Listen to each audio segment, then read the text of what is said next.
So, at may pray from the Lord sin and death, for what the Lord would not do in that it was sweet through the place. God sending His own Son in the likeness of a sinful place and condensing that the righteousness of the Lord that it fulfilled in us hope not after the place but after the Spirit. For but if ye live after the place, ye shall die, but if ye throw the Spirit, the mortify the deeds of the body, ye shall live. For to be carnally minded is life, and to be spiritually minded is life and peace, because the carnal mind is enmity against God, for it is not subject to the law of God, neither it can be, so that they that are in the place cannot please God. But you are not in the place, but in the Spirit, but so that the Spirit of God will in you, and now if any man have that the Spirit of Christ, he is none of his. The Spirit of him that is of Jesus from the dead will in you, he that is of Christ from the dead shall also quicken your mortal bodies.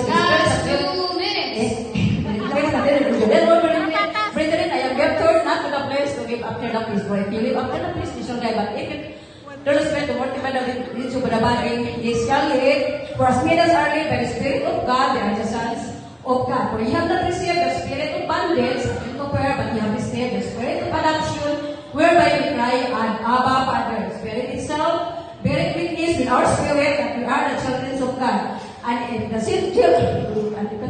children then heirs of God, and joint heirs with Christ. So we that we suffered with Him, that we may be glorified together. For I reckon that the suffering of this present time are not worthy to be compared of the glory which shall be revealed in us.